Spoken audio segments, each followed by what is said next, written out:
Welcome to Backstage with Randy Phillips. I am Randy Phillips, and today I have the distinct honor of welcoming Tauren Wells. Hello, Tauren. How you doing, sir? Oh, it's so good to have you. We've been working on this a while, trying to get A you here. while. Thank you But here you for are. making it happen. Well, let me tell you something.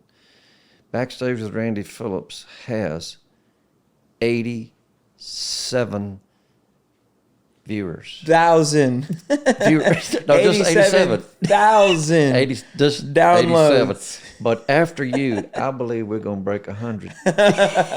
We could probably get to 100. We could probably get to 100. We might get to 100. Yeah, that'd be good. Tauren Wells, my Lord, where to start there? Let's start with these glasses. Which ones? Yours. Oh. Where'd you get those? TSO. That's fire. What's TSO? It's like a low-end glasses place that you just walk into. No, I'm kidding. My wife got them for me. Those are sharp. I'll have to put you in touch with her. Yes, please do. So, speaking of wives, Lorna, your Lorna wife, Brittany Wells. Yes. for how many years? 14 years. Been married 14 years. It'll be 15 January. Congratulations. Yes. 4 kids. Woo! 4 boys. Kanan Lawson Navy Banner 12974. 2 dogs. Ranger Ritzy. And if that wasn't enough. Yes. Okay. Where did these, I was reading the names of your kids. Very unusual names. Where?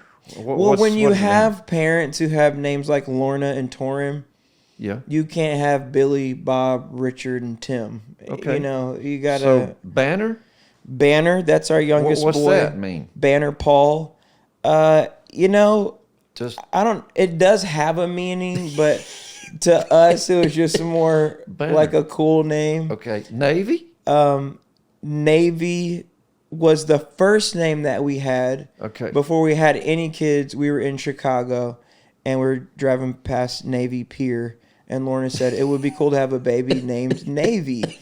And we were thinking it would be a girl. Yeah. So we held that name. So we had Kanan, not Navy, Lawson, and then we're like, well, this is probably our last kid when she was pregnant with the third. So we're like, no matter what we're having, we're naming that baby Navy. And so it was a boy. So Navy Elliott. Is his destiny to be in the service? I honestly, I hope not. As a parent, you know, to be protected, that would be. And Banner, Navy, Lawson, which comes from, I think, the name Laurel, which is actually the root of my name. And interestingly enough, Lorna's name kind of has a similar etymology.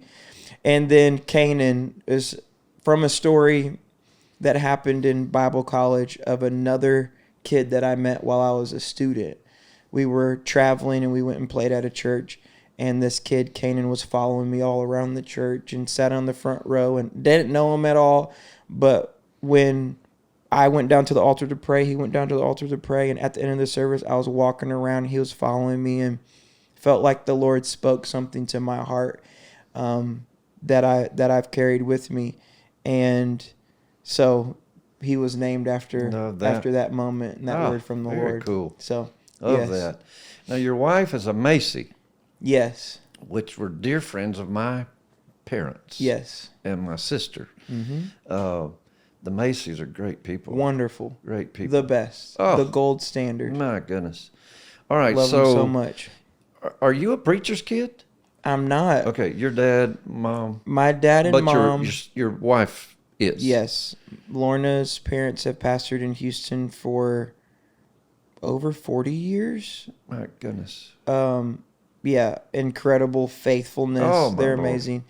My dad and my mom were separated when I was little, got divorced, sent them both on their own faith journeys. Okay. And amazingly, both of them gave their lives to Jesus independently of each other, remarried, and God has just really done an amazing work.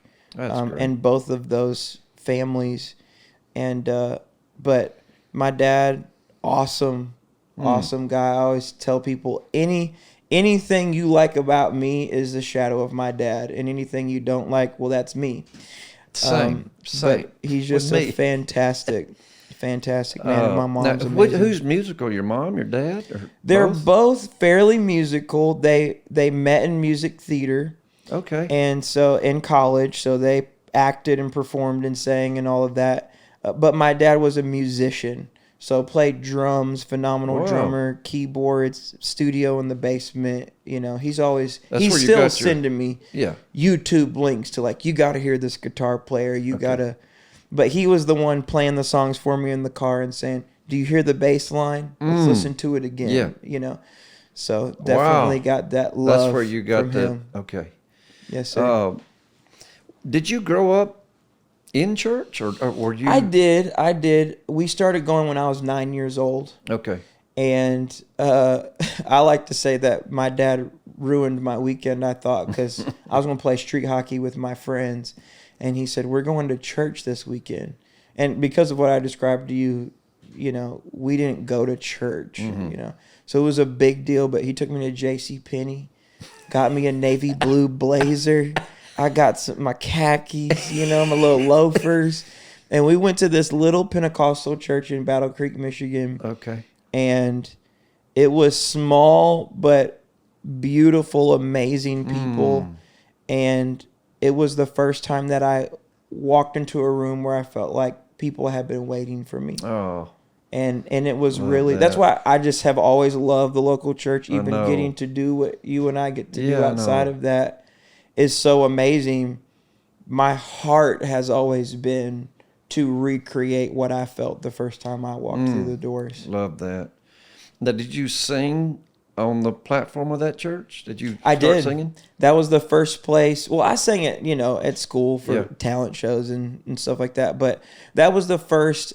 So when I was 9 years old, I started going to church. I went to church camp that year, and I got my first choir solo. Had to audition for it and everything. And so, you know, Friday night of camp meeting, I got to sing, you know, and it was so cool. And that same year, I was filled with the Holy Spirit. Oh, good. And so, though I've never known that gift or even that interest outside of using it Yeah. for God.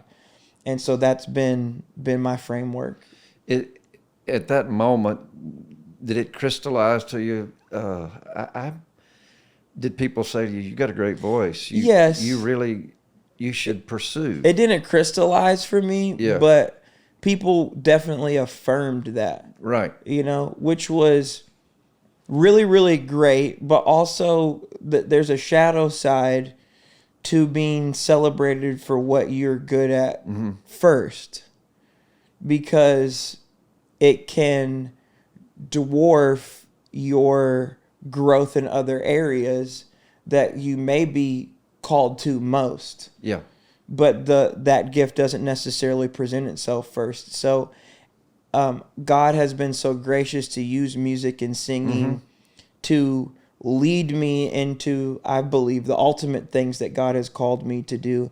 But there have been times when you get the affirmation of people and the calling of God convoluted, and you think because this is the thing I'm celebrated for, that it's the thing that I'm called to. Yeah. And so I kind of hid behind the singing and the music for a long time so that I didn't have to fully engage with Right. with the ultimate thing Yeah. God called me to. And that's So- a problem. You got the stage life, you got the private life. We've seen that our whole lives, I suppose. Yes. People able to live double lives, and you're like, wait, how does he get up there? And I see the power of God move through him or her, and then there's this thing. Yes. And it's that disconnect, isn't it? Where Yes. it's you're anointed but not blessed. Yes. You can be anointed but not blessed. That is really good. So what was the turning point for Tauren Wells where you like, okay, I think I might could do this. I might could make a go at this. Was there a moment you can think of like, okay, this could happen. I could go Yeah. forward with this. I would say there's always just been just enough hope. Just to take the next step, just you a know. little more step. So I started leading worship in my youth group at 16. My youth pastor was like, if you're going to lead worship, you need to know how to play an instrument. So I start playing the piano and writing songs and singing. But at the same time, my junior high school was really close to the church. They were both downtown in my city. So Wednesdays, I would just walk from school to the church and start setting up for our youth events, vacuuming floors, setting up chairs, all of those types of things. And that's what I fell in love with. Had an amazing student pastor. And that was like, I get to create a space where I can bring my friends and they can meet God. Yeah. Like, that's amazing. And That's also great. I get to sing and stuff. So I did that, which led me to desiring to go to Bible college. So I went to Bible college. That's where I met Lorna. But Which college was it? Indiana Bible College. So auditioned for a My group. dad went to that college. Really? I think so. That's amazing. I think he did. That is so cool. I don't think he lasted long. Yeah, neither did I. Neither did I. So I was there, made it into a group, started traveling and singing. And that was really my context for What was the group called? Praise was Okay. the group, the school sponsored group see, was yeah. called Praise. And so we traveled and sang, and that's where I met that kid, Kanan, and all of that. So many major important life molding moments there. But also I didn't want to just sing in a group, so we started a band. Yeah. And played our school pep rally and realized that really connected with people. So then we went out and we started playing for youth groups and all that kind of stuff. And that's when we got the vision for touring. But it was really just what we learned at Bible school. Call your friends who are pastors, see if you could come. We'll do a youth Friday night. Yeah. We'll do an outreach Saturday. Literally, our keyboard player had a tote of Sunday school props. So he taught Sunday school. Our guitar player preached on Sunday morning, and then we did like a concert for the community Sunday That's night. awesome. So that's what we did. Man, that you was were the Royal whole- Taylor. You were One-stop shop. One-stop shop. And you could pay us pizza. I mean, That's true. That was it. Literally, one place we Feed went, us. we drove 8.5 hours, played a show. I'm doing flips on stage. It was ridiculous. We go into the youth pastor's basement. He feeds us pizza, pulls out money from his pocket. He said, "Oh, by the way, there was $36 in the offering tonight." We're like, this won't even cover our gas. We No. drove 8.5 hours. So that was kind of the genesis of that. And while we were touring, we happened to play in Baytown, Texas, for the Mooring family. And they're the parents of Leland Yeah. and Jack. And so we performed for them. Leland, who is a prolific songwriter, artist, they are all incredibly talented. But he happened to be there.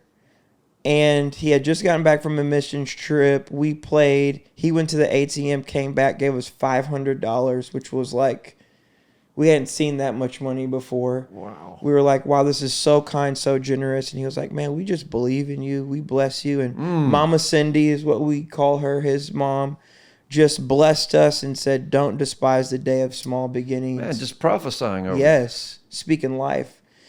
And a few months after that, Leland called and said, hey, you cannot say no to this. Like, okay.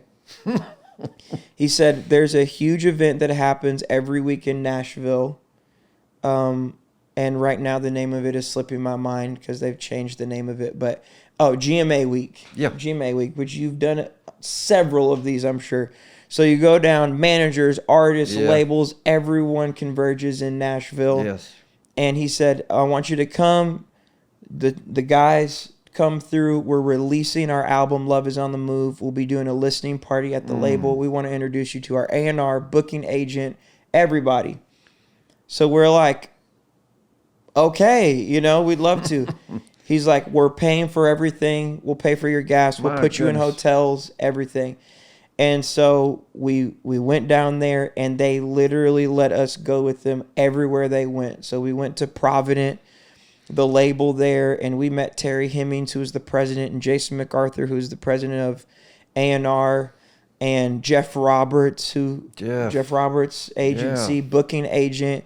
They introduced us to everyone. Man. And just opened up the door. And so that was like that next, That was the a little more hope, you Yep. know, a little more possibility. But that was a huge tipping point. man. So we pestered Jason MacArthur.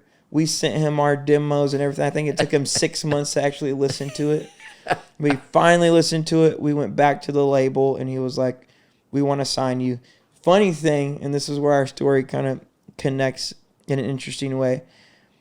Jason had family who grew up in a similar tradition that we grew up in. Yeah. And Royal Taylor, the band, was playing a show at a church in Alexandria, Louisiana. Pentecostals of Alexandria. Sure, the Mangans. Yes, you're good friends. Dear friends. And we were playing for their youth group. Jason came there, and I spoke, and we performed. And we went to a Chili's after, and he was like, we're gonna sign you guys. My goodness. And so he told us we were being signed in Alexandria, Louisiana. Where I was born. You know, really? Yeah, yeah. I did not know that. Got out of there, though. Got out of there. Alexandria. Yes. Oh, So man. And here you are. That was it, and did that for 5 years. Felt God calling me, honestly, deeper into local church ministry. So I stepped away from the band. Ended up being re-signed as a solo artist unexpectedly. I thought I would do music as a hobby at that point as a solo artist, 2015. Put out my first EP, Undefeated. Put out my first album, Hills and Valleys. Get asked to go on tour with Lionel Richie and Mariah Carey. And from that point, that was like a huge Okay, open hang door. on. Time out a sec. You can't just say those names Well- and then move on. Lionel Richie, wild. Mariah Carey, and you're opening Open, 22 shows. with faith songs. all the hits tour, 100%. What was funny is, They were okay with that. Like, go Oh, out there yeah. to our audience and sing about Jesus. yes, I don't know if they knew that that's what they were signing up for, but my booking agent at the time was friends with Lionel's manager, Bruce Eskowitz, and Bruce put 5 or 6 artists in front of Lionel, and I was one of them. That's and he picked mind-boggling. me. I mean, I had no real story. I wasn't selling tickets. I didn't have a big radio single. There was literally no reason why he should have chosen me for it. I think he saw a beige brother at the piano singing a song, and he was like, Yeah, him. I've been here. Unbelievable. Yes. Was that your first time of being like on buses and doing the whole tour thing and just That wasn't the first time. So our first in Royal Taylor, we had 2 Grammy nominations, and we toured with Casting Crowns and these big tours like Okay. Winter Jam So and that you- kind of stuff. yeah. So we had been on buses. We toured with Leland. They were gracious to let us stay on their bus. So I had toured a lot, which Okay. was part of the reason why I stopped being a part of the band, because we were playing 180, 200 Oh. shows a year. oh We started having kids, and it was just not sustainable. Wasn't financially sustainable. Wasn't spiritually sustainable. It just wasn't working. So that's why I thought, I mean, I've given it my absolute best effort. I am fulfilled being plugged into local church ministry. If the label wants to come alongside and help me put out music that I love, then cool, you know? And that's where, I really feel like anybody can resonate with this regardless of what their field is. I remember sitting down in my father-in-law's church, one of the Sunday school rooms. There was a piano in there. And I just thought, not trying to strive to be anything, not trying to write some smash song or anything. I just started envisioning all of the people that Royal Taylor had the opportunity of playing in front of. And I thought, if I just sat here and thought of how I could serve those people Yeah. with a song, what would that be? Yeah. And that's when I wrote Hills and Valleys. My goodness. And, well, partially. I brought it to Chuck Butler and Jonathan Smith, and we finished the song together. But that's when God really breathed that, and that is what he used to open doors. And I think sometimes we get kind of lost in the performative nature of people, of if I just go hustle and grind and grit and all of that stuff, when really God can do so much more through our surrender. Yes, it can. Than our grasping. Man. So What a that's great story. That's Wow.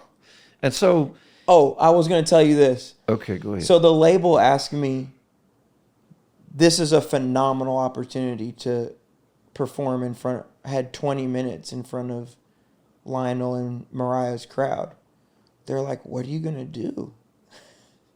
I said, I'm going to do exactly what I've been doing. I'm not going to change it up now. Like, God opened this door for a reason. And so we did cover September. Do you And remember? yes, sir. Got to. I put it on my first album. It's on the Hills and Valleys album. What? My version of September. Because I was trying to build a bridge, I'm you gonna know. listen to There it. is some years between Lionel and I. He may not want to admit Some it. But years.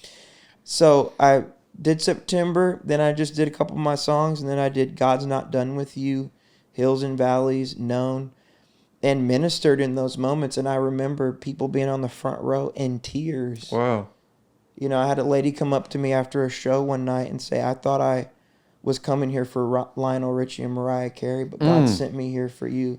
Oh. I've been going through so much in my life. I just lost my mother. And you reminded me that my story isn't over. Isn't that great? It's just, you know, beautiful. And now here's Tauren Wells just at the very top, just hit after hit. Great music, I don't know great about that, voice. Oh man, you're a phenom. Christian music is so blessed to have you. Thank Just so blessed. You're the real deal. I Thank love you. Along the way, you ended up on Joel Osteen's stage. Yes. Your worship leader, or one of the worship leaders. Yes. How did that whole thing come about? Well, in 2017, 2018, I think we did the tour with Lionel. While we were ending that, I was friends with a couple guys that worked at Lakewood, and they started doing this segment where they would bring in different artists and stuff. They even had someone like Tommy Sims, you know, do a moment, a legend. Oh. And so they were wanting me to come in and do Hills and Valleys, you know. So it took a little while, but at the end of that year, I ended up going and leading worship there. And it started as just singing one song to, well, why don't you just jump in with the team? Because the ironic thing was, Lorna and I got married. She worked full time. She's a great singer too. Phenomenal. Oh my goodness. And just a minister. Yeah. So she was leading the worship ministry at our parents' church, and I was doing more creative experience, greeters, you know, helping serve those teams. But she was doing all the worship, and I would sing occasionally, or I would be in the choir, but I wasn't the worship leader, you know? That's hilarious to me. Yeah. So I'm just, literally, I'm in the sound Tauren booth. Wells is in the choir. Oh, absolutely. And rocking, boy. Yeah, I know you're rocking. I had him swaying. Yeah, That's you why got my it. mother-in-law loves me so much. Because I would do all the moves she wanted everyone I know else it. to do. So it was interesting because no one really saw me as a worship leader, you know. So going over there, I was on the worship team, and then I led a song. And then a few days later, they're like, what if you came in once a month? I'm like, well, I'll ask my father-in-law. We're on staff at I another know. church Yeah. in Houston. Oh, And so I go to my father-in-law and I'm like, hey, this is totally up to you. They would like me to be there once a month. How would you feel about that? He's like, I think that'd be a great opportunity for you. yeah. So I started doing it once a month. I did that for several months. And then I'm trying to think sequentially what happened next. We had been feeling, Lorna and I had been feeling like a call to plant a church. And we were trying to figure out where that was going to be and what that looked like. And we were very open and transparent with her parents about that. Yeah. And it kind of came to the point where it was like, we know we're called to do this, but we know that God has not yet opened the door to the city we're supposed to serve.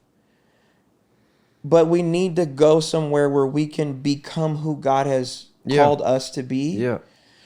And so we were looking at a couple different places here, in the U.S.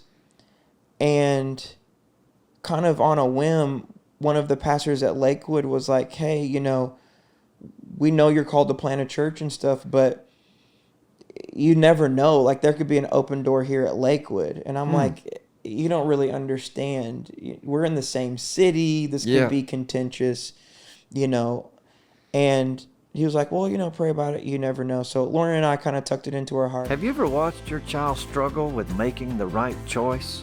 I know I have. And that's one of the reasons I wrote Guppy and the Silvery Hook. It started as a story I used to tell my daughters at bedtime. And now I share it with my grandkids. It's about Guppy, a curious little fish who has to learn the importance of listening, trusting, and making wise choices when temptation comes swimming his way. The story is fun, beautifully illustrated, and your kids will love it. But even more, it opens the door for important conversations between you and your children. Conversations about wisdom, trust, and learning from mistakes. I'd love for you to experience Guppy and the Silvery Hook with your family. You can grab your copy today on Amazon. Start a storytime tradition your kids will remember and one that points them toward making wise choices for life. Fast forward, Pastor Joel and Pastor Victoria invite us over, and they're like, hey, we know what you're feeling, what you're called to do, all of that kind of stuff.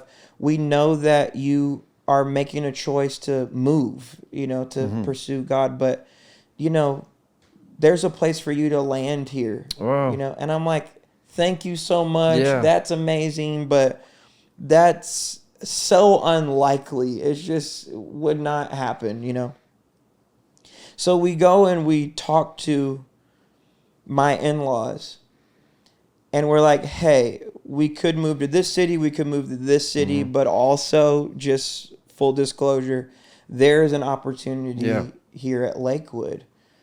But if you don't feel that for us, we won't do it. My goodness. And I said to my father-in-law, you're my pastor, and if you feel like we should do it, we will. If you feel like we shouldn't, we won't. And he said, I can't believe I'm saying this, but I think you should go to Lakewood. What and an amazing man. I wept because these things, and not everyone may understand the context of the implications of these types of conversations and life changes and stuff, but he was choosing in that moment to stand in the gap and release us into being who God had called us to be. Amazing. And there would be a personal expense on his part to allowing us to do that. Yeah, and if he was fear driven, he could have squashed that. Yes. Not promoted you, not released you, but he's not. No. He said, you deserve all that. My goodness. He was like, everything that can do the exposure, and you can serve them. You can bring your spirit into that house. And you did. I was there one day. I would come down about once a year. I usually go down once a year and just sit in the audience, and it's like a B12 shot. Yeah. Holy Ghost B12. Yes. But I went backstage with Pastor Joel, and you came strolling through. I'm gonna show this to the camera. Come on. We'll do a better and my shot blonde there. hair moment. What? Did you lose a bet? What exactly happened there? What? You know what's funny? All the boys dyed their hair blonde this summer. And I couldn't say no because I'm the one that started it.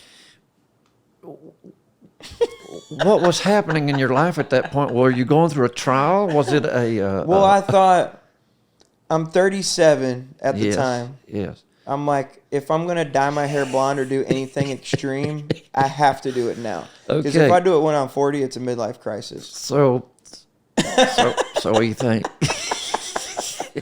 I know that I wouldn't do it again, but I'm glad I did it because you're talking to a guy who's never drank, never smoked, no tattoos. So this was that's your rebellious... my rebellion. Yeah. Okay. You know, so there it is. All right. And we have to live with that. We do. I'm holding your brand new... I'm glad you went back, though, to whatever it is under that hat. Okay. It's black hair now. It's black. Yeah. Okay. This is your new book. Hold on. What? You don't have to jump to the book. I got to tell you the rest of the Lakewood thing. Okay. I have to tell you. So he says, I want you to notice this.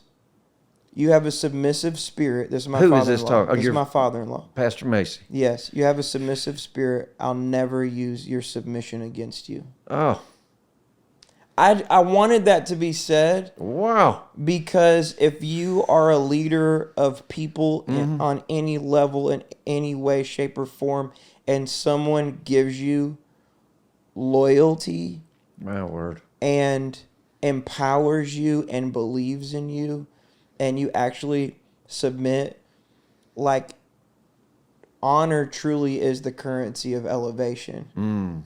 And for him to be such a bold, open-handed leader. And then on the other side of that, Pastor Joel called my father-in-law. Man.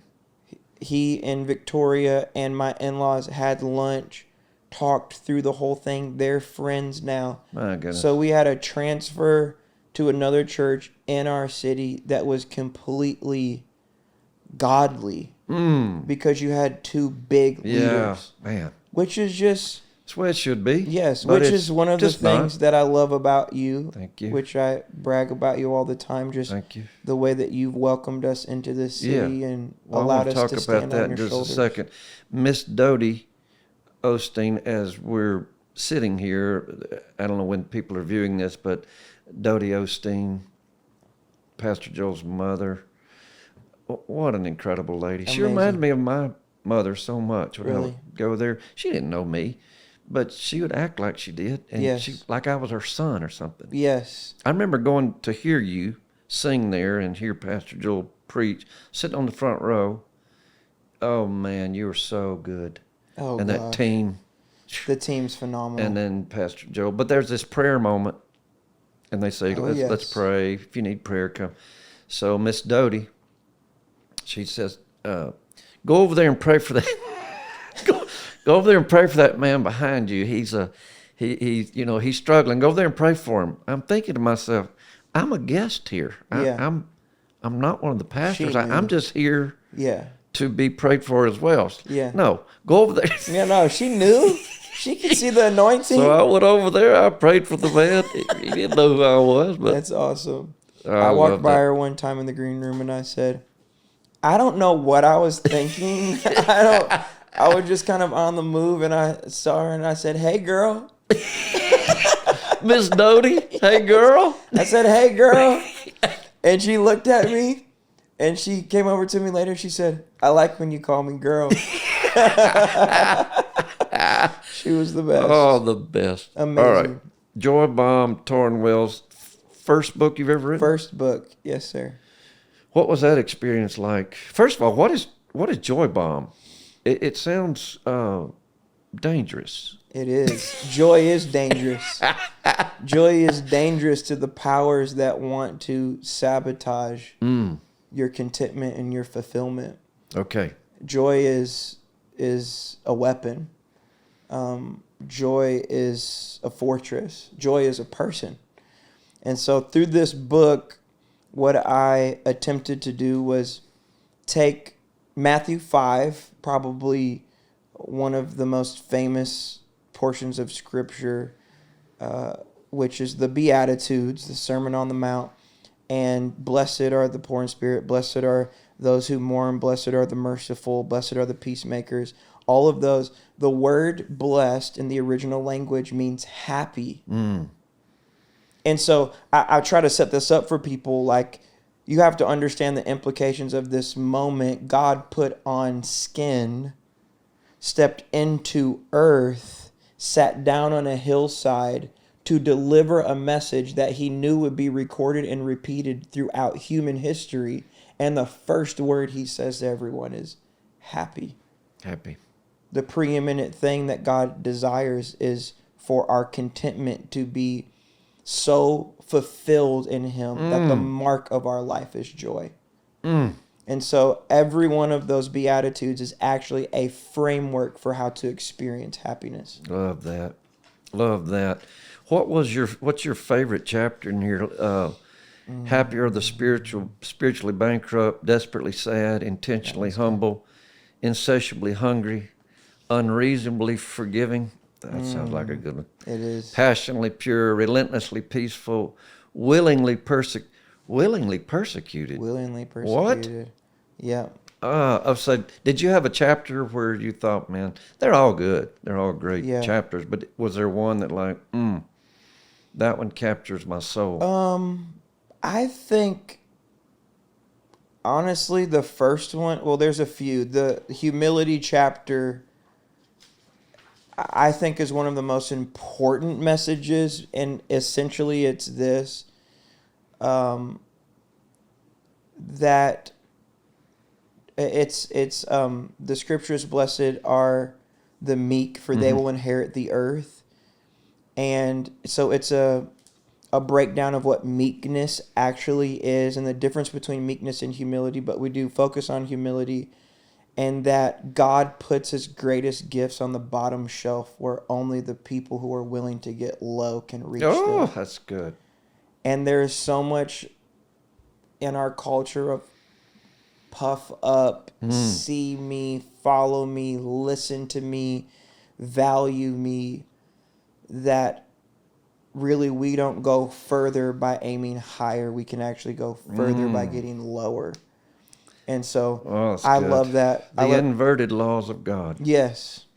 Yes. I love it. So I want all of you to get this book. Amazon, where do they get Everywhere, yes. Anywhere. Amazon's perfect, though. Get this book.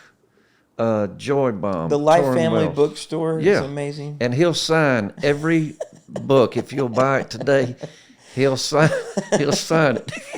That's not true. I don't know. It might be true, but okay. Stephen Curry wrote a review. Yes, Stephen Curry.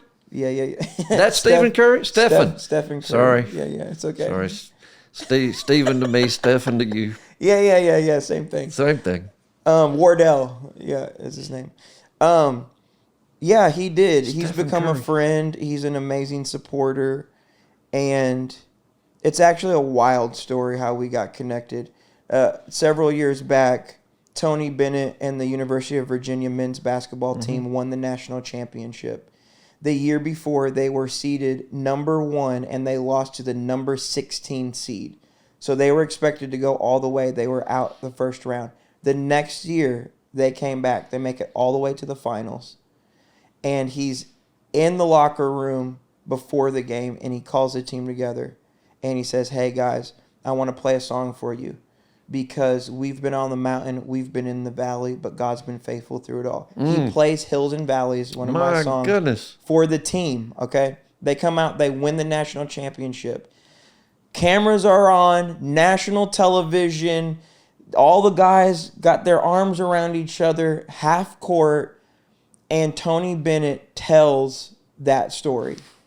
He shares it with My goodness. everyone watching. He's like, listen, you got to hear this story. It's a cool story. I played Tauren Wells' song, Hills and Valleys, for my team on national television. I'm like watching Suits or something. I'm not even paying attention. My phone blows up. I get 170 text messages at one time. You just got shouted out. And March Madness. Like, people were going crazy. They're sending me videos. So I'm tripping. I'm like, yo, this is wild, you know? So I post the clip to my Instagram. People are seeing it. Steph drops into the comments and says, this is crazy. This is the first song I played for my son, Cannon, when he was born. No way. Yes.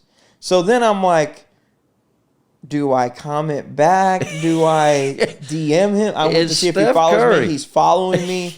I'm like, all of a sudden, I feel like a 7th grade boy thinking about how do I handle my crush? You know, do I write a letter? Am I calling home? You know?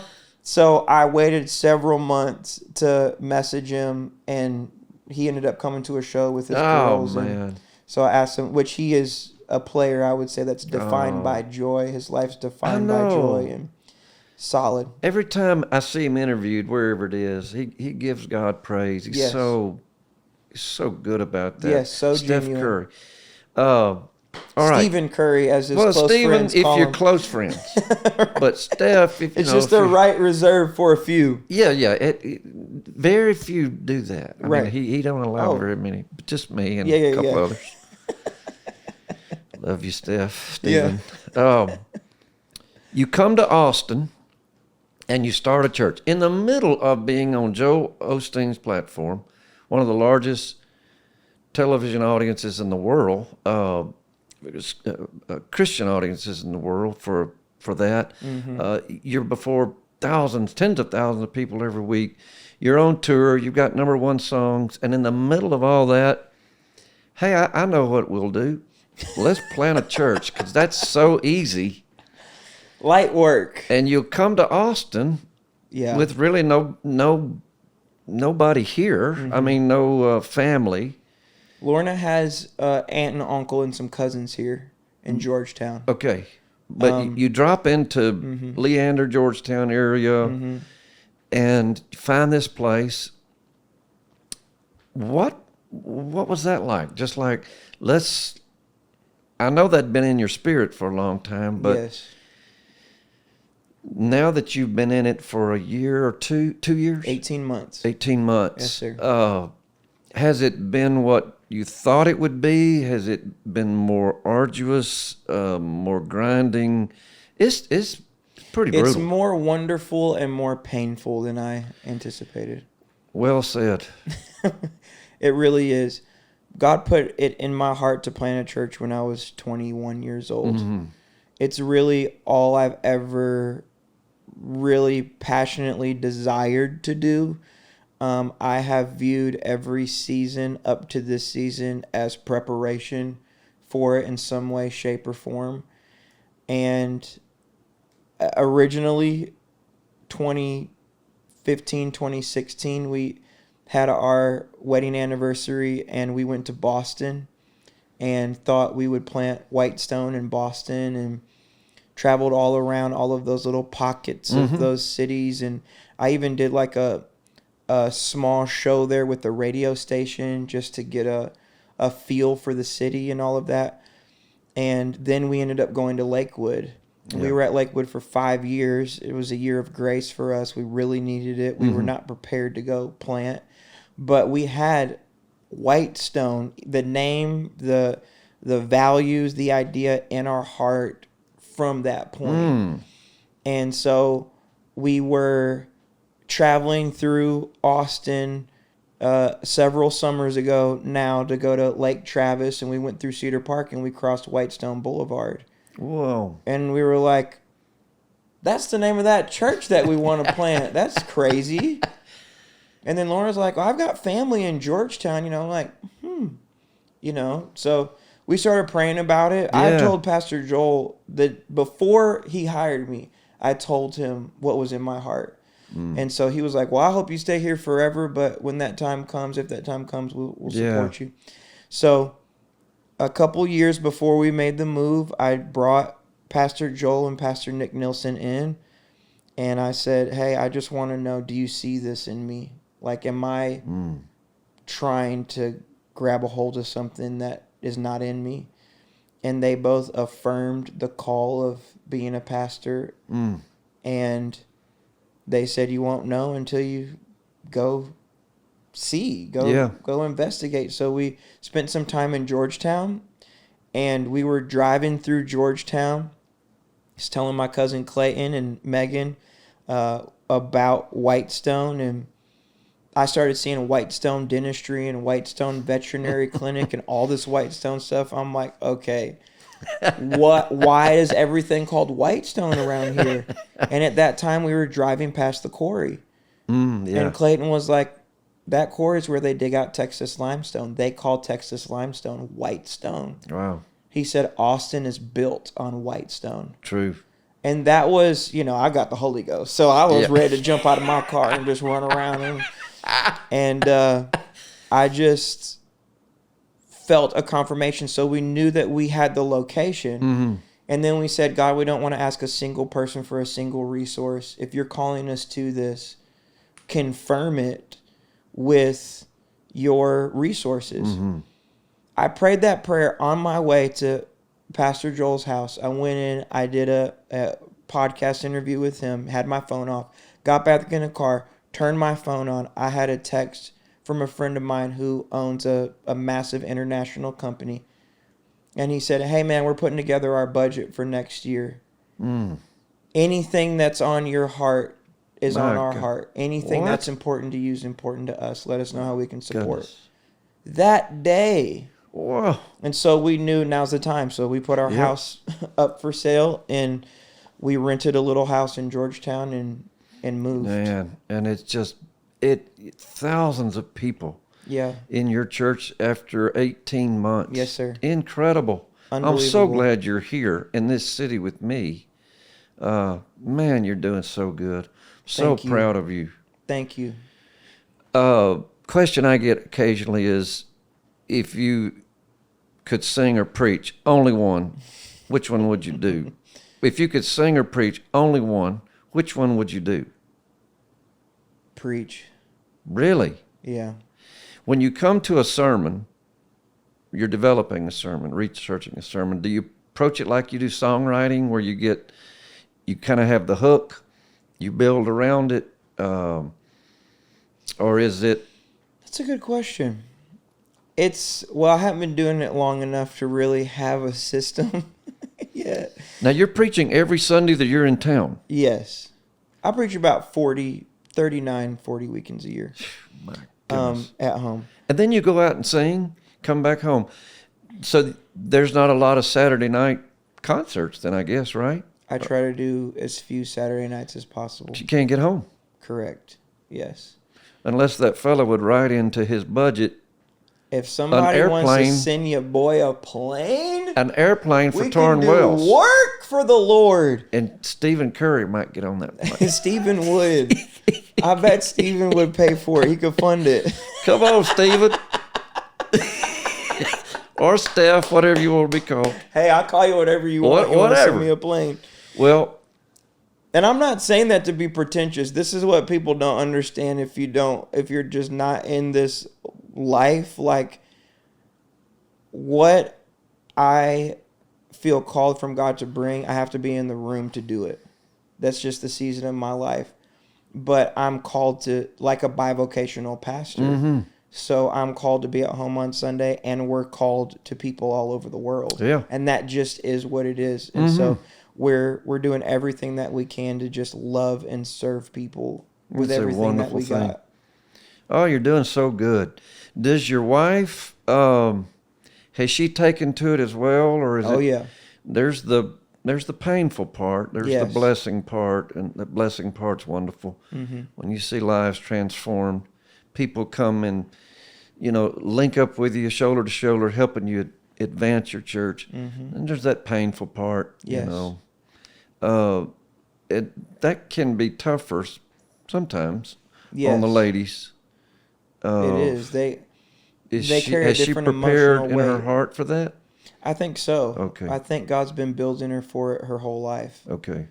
And she is just a phenomenal leader. Mm. She's called to ministry. And we're co-pastors. So it's not really nothing about our church, and I say this tongue in cheek, is the Tauren Wells show. Like, I get to go tour and essentially do that type of thing. Obviously, we know it is all about Jesus. That goes without saying. But I would hope people actually aren't coming to our church for me or for Lorna. We have other people that God has called into this, other voices that he's raised up, other voices in the body of Christ that he uses. So it's, again, just trying to get low. But she is called and equipped. And, of course, we're learning a ton and making a million mistakes and having to apologize to people every other day. Here's a philosophy of mine. Fall on the sword, roll around on it. Fall on the sword, roll around on it. Yes. I've had to do that for many years. Yes. For no particular reason sometimes, but just You have fall to on do the it. sword, roll around on it. That's exactly it. We were talking to our staff about that today because God really put number 16 on my heart the last several weeks, and it's the rebellion of Korah. And Korah resists Moses and Aaron. Who do you think you guys are, making yourself princes among us? Aren't we all special? Aren't we all called? So he's cloaking his personal ambition behind the guise of advocating for the whole community. Right. And it's creating a resistance and division.